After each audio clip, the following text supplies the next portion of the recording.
Assalamu alaikum everyone. I am Mohammad Farooq Yasin, lecturer in physics, Government Degree College, Malir Kent.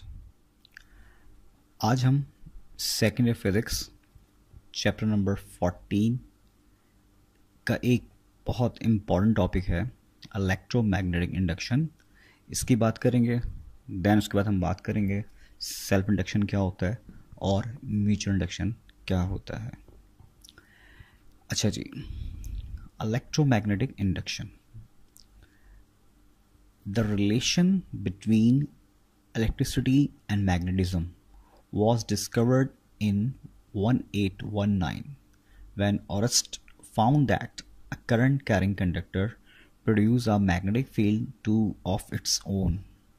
The reverse effect, either magnetism could produce electric current, was investigated but did not yield any result for static magnetic field.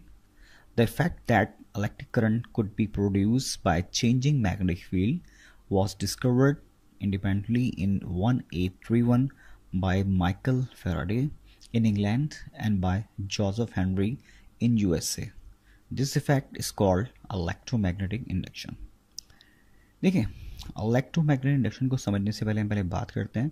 Actually 1819 में ऑरेस्ट ने actually एक current carrying conductor के cross magnetic field को feel किया, जबकि इसके बाद बहुत से एक्सपेरिमेंट परफॉर्म किए गए। माइकल फैराडे ने परफॉर्म किया, जोसेफ हेनरी ने परफॉर्म किया, और उन्होंने फिर एक इफेक्ट नोट किया कि the effect that electric current could be produce by changing magnetic field. ठीक है, यानी एक्चुअली आपने इस चैप्टर नंबर 40 में पढ़ा था कि जब कोई चार्ज रेस्ट की फॉर्म में होता है तो उसके सराउंडिंग होती है सिर्फ और सिर्फ इलेक्ट्रिक फील्ड, बट जब यही चार्ज मूविंग फॉर्म में होता है तो इसके पास इलेक्ट्रिक फील्ड भी होती है एज वेल एज ये ऑक्यूपाई करता है मैग्नेटिक फील्ड भी। बट अगर आपके पास करंट कैरिंग कंडक्टर हो तो उसके क्रॉस सिर्फ और सिर्फ मैग्नेटिक फील्ड होती है। ठीक है, तो अब आगे चलते हैं।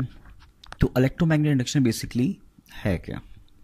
देखिए, सिंपल आपको यहाँ पे इस डायग्राम में दिखाई दे रहा होगा कि आपके पास ये एक कॉइल, जिसको आप इंसुलेटेड कोटेड कॉइल है, इसके क्रॉस किसी भी किस्म की कोई भी पावर सप्लाई मौजूद नहीं है। यहाँ पे आपने कनेक्ट किया हुआ है गैल्वानोमीटर। गैल्वानोमीटर के बारे में आपको पता है कि गैल्वानोमीटर एक बहुत ही सेंसिटिव डिवाइस है जो सर्किट में करंट को और वोल्टेज को मेजर करने के काम आता है। अच्छा, इस कॉइल और कंडक्टर के क्रॉस हम एक मैग्नेट, बार मैग्नेट को मूव करवा रहे हैं। तो जब आप इस बार मैग्नेट को इस कॉइल के अक्रॉस मूव करवाएंगे तो एक्चुअली से होता है क्या? उससे सिंपल ये होगा कि बार बार जब इस कॉइल के अक्रॉस आप इस मैग्नेट को मूव करवा रहे होते हो तो बार बार मैग्नेटिक फील्ड क्या होती है? चेंज होती है। और due to the change of magnetic field इस कॉइल के अंदर पैदा होती है इंड्यूस ईएमएफ, और इस इंड्यूस ईएमएफ की प्रोडक्शन की वजह से इसमें पैदा होता है इंड्यूस करंट। और इस पूरे मैकेनिज्म को, इस पूरे प्रोसेस को, इस पूरे फिनोमेना को हम कहते हैं इलेक्ट्रोमैग्नेटिक इंडक्शन। यानी आप कह सकते हैं when we change flux across any conductor induced EMF will be produced. Due to the production of induced EMF, induced current also produced, and the whole phenomena is known as electromagnetic induction. ठीक है, तो यानी कि electromagnetic induction क्या हुआ कि whenever there is a changing magnetic link with a circuit, an EMF is induced called induced EMF.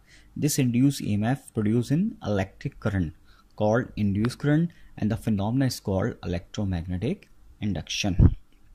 Okay, clear? Got it? अब आगे बात करते हैं सेल्फ इंडक्शन क्या है। देखिए, व्हाट इज सेल्फ, यानी खुद। अब सेल्फ इंडक्शन में क्या होगा, ये देखिए आपके पास एक कंडक्टर है। अब इस कंडक्टर के क्रॉस आप मैग्नेटिक फील्ड को चेंज करेंगे। कैसे? हम यहाँ पे चेंज करेंगे करंट को। जाहिर सी बात है, करंट जब आप चेंज करोगे तो आप पढ़ के आ चुके, करंट कैरिंग कंडक्टर से जब करंट पास होता है तो उसकी सराउंडिंग क्या होती है? मैग्नेटिक फील्ड होती है। जब बार बार आप करंट को चेंज करोगे तो उसकी मैग्नेटिक फील्ड क्या होगी, चेंज होगी।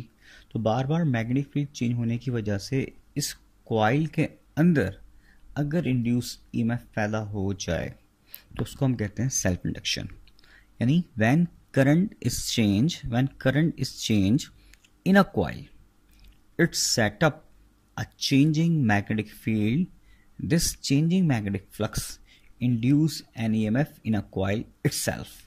This phenomenon is called self-induction. यानी हमने एक कॉइल के अक्रॉस करंट को चेंज किया due to the changing of current, that सी बात इसके अक्रॉस क्या होगी, मैग्नेटिक फील्ड चेंज होगी।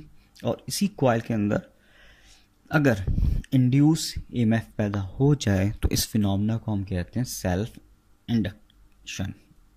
अब इसकी छोटी सी एक्सप्रेशन डेरिवेशंस देख लेते हैं। Mathematical expression, the induce EMF in a coil is directly proportional to the rate of change of current in it. देखिए इंड्यूस ईएमएफ, सेल्फ के लिए हम इसको, ये सिंबल इंड्यूस ईएमएफ का होता है, जो होता है वो डायरेक्टली प्रोपोर्शनल होता है delta I over delta T के। ठीक है जी। तो यहाँ पे एक्चुअली आप लिख लीजिएगा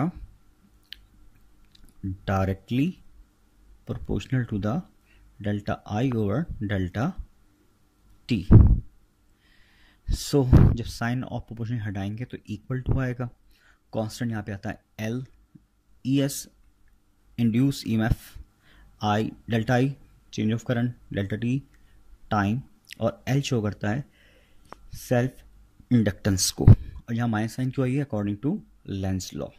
अच्छा, here the proportionally constant L is called self inductance, the negative sign is accordance with Lenz law.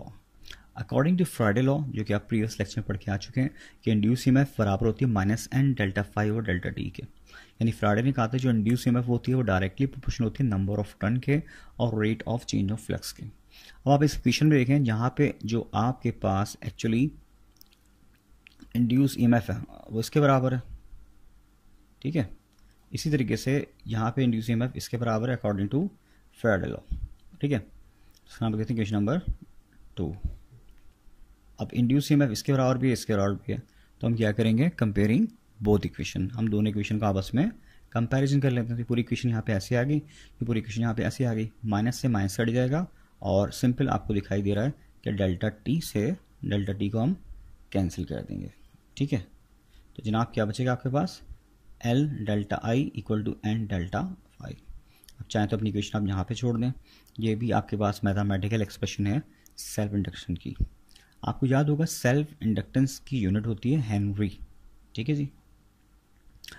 Factors affecting self inductance, वो कौन कौन से फैक्टर्स हैं जो सेल्फ इंडक्टेंस पे डिपेंड करते हैं। Number 1, cross sectional area of a coil. अगर आप किसी भी कॉइल का क्रॉस सेक्शनल एरिया बढ़ा देंगे, ठीक है, उस पर डिपेंड करेगा। Number of turns of a coil, जिस कॉइल में नंबर ऑफ टर्न्स अगर ज़्यादा हो तो उस पर डिपेंड करेगा। और परमिबिलिटी ऑफ द कोर के ऊपर। एप्लीकेशंस यानी सिग्निफिकेंस सेल्फ इंडक्टेंस के क्या क्या फ़ायदे हैं, क्या क्या यूजेस हैं। Number 1, regulator of fan. आप देखें फ़ैन की स्पीड को कम ज़्यादा करने के लिए आप यूज़ करते हैं डिवाइस जिसका नाम होता है रेगुलेटर। तो एक्चुअली से होता है क्या, एक्चुअली आप फ्लक्स को ही चेंज कर रहे होते हो। ठीक है, चॉक फॉर फ्लोरेसेंट ट्यूब और चॉक फॉर वेल्डिंग पेंट। अच्छा जी, mutual induction, what are mutual, वो कहते हैं म्यूचुअल अंडरस्टैंडिंग। अब म्यूचुअल इंडक्शन में आपके पास बेटा 2 कॉइल होंगी, एक कॉइल लाएगी आपके पास प्राइमरी कॉइल और ये कॉइल आपके पास क्या लाएगी, सेकेंडरी कॉइल लाएगी। जिस कॉइल के क्रॉस करंट को आप कम ज़्यादा कर सकते हैं इसे हम कहते हैं प्राइमरी कॉइल, और जिसमें इंड्यूस ईएमएफ पैदा होगी वो कहलाएगी आपके पास सेकेंडरी कॉइल। अभी 2 कॉइल एक दूसरे के आमने सामने मौजूद हैं और ये फिजिकली एक दूसरे के कांटेक्ट में नहीं है। तो यहाँ पे भी क्या होगा, करंट कैरिंग कंडक्टर है, आप पढ़ के आ चुके हैं। करंट कैरिंग कंडक्टर क्रॉस क्या होती है, मैग्नेटिक फील्ड होती है। इसके नियर बाय एक कॉइल और मौजूद है इसकी फील्ड के अंदर, मगर वो उससे फिजिकली अटैच नहीं है। तो होगा क्या, इस प्राइमरी कॉइल में हम करंट को चेंज करेंगे, तो due to the change of current इसमें इंड्यूस ईएमएफ पैदा, मतलब बार बार चेंज करने से क्या होगा, इसके अंदर मैग्नेटिक फील्ड चेंज होगी।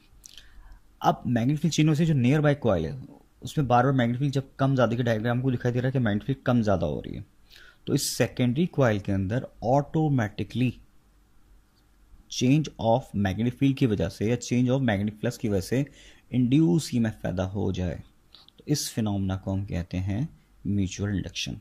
The ability of a pair of coil to induce EMF in one of the coil when current has changed in the other is called mutual inductance। okay? अच्छा जी, इसी तरीके से अब इसकी भी मैथमेटिकल एक्सप्रेशन है जैसे सेल्फ इंडक्टेंस की थी। यहाँ पे भी सेम वही प्रोसेस है। The induce EMF in the secondary coil is directly proportional to the rate of change of current in a primary coil and induced EMF is directly proportional to the rate of change of current। लेकिन यहाँ पे sign of proportion हटा equal to, but यहाँ constant क्या आ गया -m। ये induce EMF को show कर रहा है, m शो कर रहा है म्यूचुअल इंडक्टेंस को, delta I over delta T ऐसे आ गया। Same to same according to Faraday law जो हम पहले भी पढ़ के आ चुके हैं। आपने फैराडे लॉ का फॉर्मूला लिखा, इक्वेशन लिख दी यहाँ पे इस तरह। इक्वेशन नंबर 1 आपके पास ये है, इक्वेशन नंबर 2 आपके पास ये है। जिस तरह आपने सेल्फ इंडक्टेंस में दोनों इक्वेशंस को आपस में कंपैरिजन किया था, यहाँ पे भी हम दोनों इक्वेशन क्या करेंगे, आपस में कंपेयरिंग करेंगे। कंपेयर इक्वेशन नंबर 1 एंड 2 का कंपैरिजन किया, माइनस से माइनस कट जाएगा, डेल्टा टी से डेल्टा टी कट जाएगा। M delta I P equal to N S delta N phi. ठीक है, तो सिंपल फॉर्मूला आएगा M delta I equal to N S delta phi. अच्छा, अब वो कौन से फैक्टर हैं जिस पे म्यूचुअल इंडक्टेंस डिपेंड करती है? Same cross sectional area of a coil, number 2 number of turns of a coil, number 3 distance between the coils. इसके अलावा परमीबिलिटी ऑफ द कोर पे भी डिपेंड करती है। एप्लीकेशंस की क्या है, ये यूज़ किया जाता है ignitions coil of a automobile, transformer का पूरा प्रिंसिपल यही है। इंडक्शन कॉइल, इंडक्शन फर्नेस, इसके अलावा इलेक्ट्रोमैग्नेटिक मशीन्स के अंदर भी यूज़ किया जाता है। ठीक है, आई होप आज का लेक्चर आपको समझ में आ गया होगा। इंशाल्लाह ताला मैं अगले लेक्चर के अंदर चैप्टर इसी टॉपिक से रिलेटेड सेल्फ और म्यूचुअल के न्यूमेरिकल कराऊंगा। Thank you for everyone.